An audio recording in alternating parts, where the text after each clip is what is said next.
Six semester mechanical के वैसे student जिनका मैनेजमेंट पेपर अच्छे से नहीं पढ़े हैं वे या बिल्कुल नहीं पढ़े हैं, ये वीडियो उनके लिए है। मैं इस वीडियो में आपको बताऊंगा कि मैनेजमेंट में ऐसे कौन कौन से टॉपिक हैं जिनको आपको छोड़कर जाना ही नहीं है, क्योंकि जितने भी टॉपिक मैं आपको बता रहा हूँ प्रीवियस ईयर में इससे क्वेश्चन बने हैं और आगे भी बनेंगे।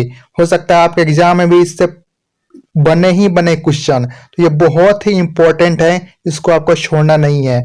जितने भी मैं आपको टॉपिक बता रहा हूँ उन सभी टॉपिक के बारे में आपके पास थोड़ी ना थोड़ी नॉलेज होनी ही चाहिए, ताकि जब एग्जाम में आए तो आप इसको छोड़ ना सको, है ना। आप इसको बना ही देना है किसी तरह से। इसमें केवल आपको डेफिनेशन पढ़नी है और इंट्रोडक्शन लेना है, ज्यादा डीप में नहीं पढ़ना है। तो फर्स्ट यूनिट में जो आपका पढ़ना है वो है आपका डिफिनीशन ऑफ बिजनेस। बिजनेस का केवल डिफिनीशन देखिए और बिजनेस के जितने भी टाइप हैं जैसे सर्विस बिजनेस, मैन्युफैक्चरिंग बिजनेस और ट्रेड बिजनेस, इन सब के बारे में आपको थोड़ी थोड़ी डिफिनीशन पढ़नी है। उसके बाद आपको इंडस्ट्रियल सेक्टर की डिफिनीशन पढ़नी है और उसके जो टाइप्स होते हैं उसके बारे में केवल डिफिनीशन जान लेनी है और एग्जाम्पल जान लेना है बस। उसके बाद आपका ग्लोबलाइजेशन क्या होता है, डिफिनीशन और इसका एडवांटेज और डिसएडवांटेज क्या होता है उसको जान लेना है। सिलेबस जब आप देखेंगे उसमें लिखा हुआ है कि इंडिया के रिस्पेक्ट में आप बताइए कि एडवांटेज और डिसएडवांटेज क्या होता है।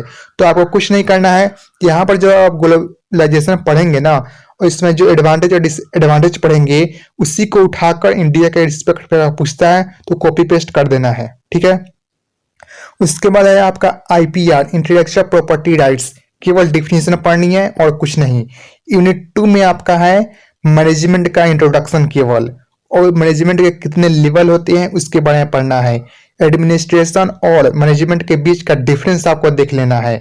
जब आप डिफरेंस देखेंगे तो इन दोनों का डिफिनीशन भी क्लियर हो जाएगा। यूनिट 3 में आपको क्या करना है, ऑर्गेनाइजेशन क्या होता है उसके डिफिनीशन को देखनी है और ऑर्गेनाइजेशन के जितने भी टाइप्स होते हैं, लाइन, स्टाफ, ये सब आपको देख लेनी है।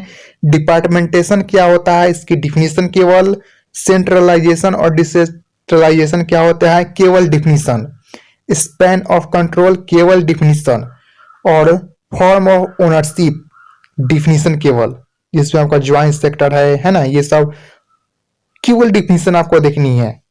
यूनिट 4 में आपको ह्यूमन रिसोर्स मैनेजमेंट क्या होता है इसका केवल इंट्रोडक्शन लेना है। उसके बाद पर्सनल मैनेजमेंट का इंट्रोडक्शन लेना है और इनके काम क्या क्या है, पर्सनल मैनेजमेंट के क्या काम है उसको देखना है। स्टाफिंग की डिफिनीशन केवल पढ़नी है। स्किल इन्हेंसमेंट क्या होता है इसकी डिफिनीशन केवल पढ़नी है। साथ ही आपको लीडरशिप और मोटिवेशन क्या होता है इसकी डिफिनीशन पढ़नी है। और सेफ्टी मैनेजमेंट बहुत इंपॉर्टेंट है, इसमें आपको एक्सीडेंट का कारण क्या है उसको पढ़ना है और सेफ्टी किस तरह से की जा सकती है उसके बारे में आपको पढ़ना है। 5-6 अगर लाइन आप लिख देते हैं ना इसमें तो बहुत हो जाता है।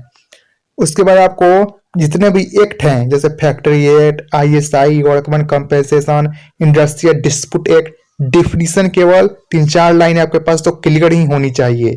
3-4 लाइन नहीं, कम से कम 5 लाइन होनी चाहिए क्लियर। उसके बाद यूनिट 5 में आप जंप करिए।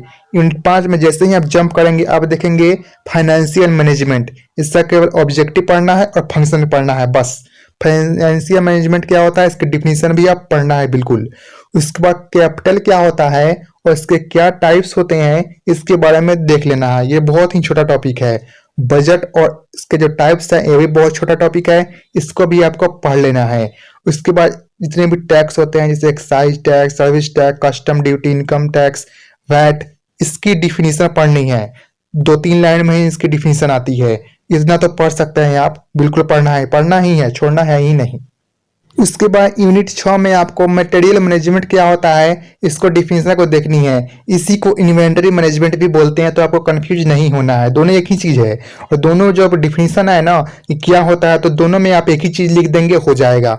और इसका ऑब्जेक्टिव क्या होता है ना, मटेरियल मैनेजमेंट या फिर इन्वेंटरी मैनेजमेंट क्यों किया जाता है इसको आपको पढ़ना है। ABC एनालिसिस एक टेक्निक है इन्वेंटरी मैनेजमेंट की, इसको अभी आपको पढ़ना है। Economics order quantity, JIT and ERP, ये भी टेक्निक है इन्वेंटरी मैनेजमेंट की, ये भी बहुत बहुत इंपॉर्टेंट है, इसको आप स्किप नहीं कर सकते। उसके बाद है यूनिट 7 लास्ट है आपका, जिसमें आपको पढ़ना है प्रोजेक्ट मैनेजमेंट क्या होता है, डिफिनीशन पढ़नी है।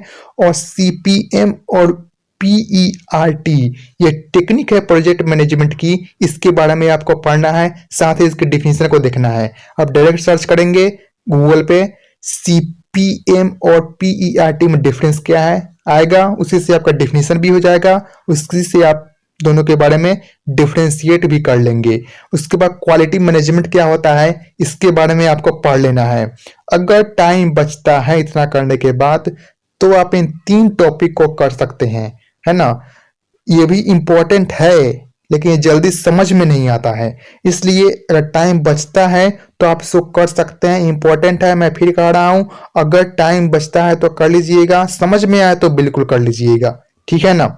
उसके बाद प्रीवियस ईयर क्वेश्चन पेपर को छोड़ना नहीं है, बिल्कुल इसको कंप्लीट अच्छे से सामने रखकर समझ समझ कर उसको पढ़ाई करनी है। प्रीवियस ईयर क्वेश्चन पेपर की जितने भी मैंने बताया केवल डिफिनेशन और इंट्रोडक्शन देखना है, उससे ज़्यादा कुछ नहीं करना है, टाइम बहुत कम है। ऑब्जेक्टिव क्वेश्चन आप प्रीवियस ईयर के देख लीजिएगा, नहीं तो मैं 50-60 ऑब्जेक्टिव इसी चैनल पे अपलोड करूंगा, उसको भी आप देख लीजिएगा। इतना ही काम करना है, ज़्यादा कुछ नहीं करना है, एग्जाम आपका बिल्कुल बहुत अच्छे से जाएगा, एक भी क्वेश्चन नहीं छूटेगा, ठीक है ना। मिलते हैं नेक्स्ट वीडियो में, थैंक यू।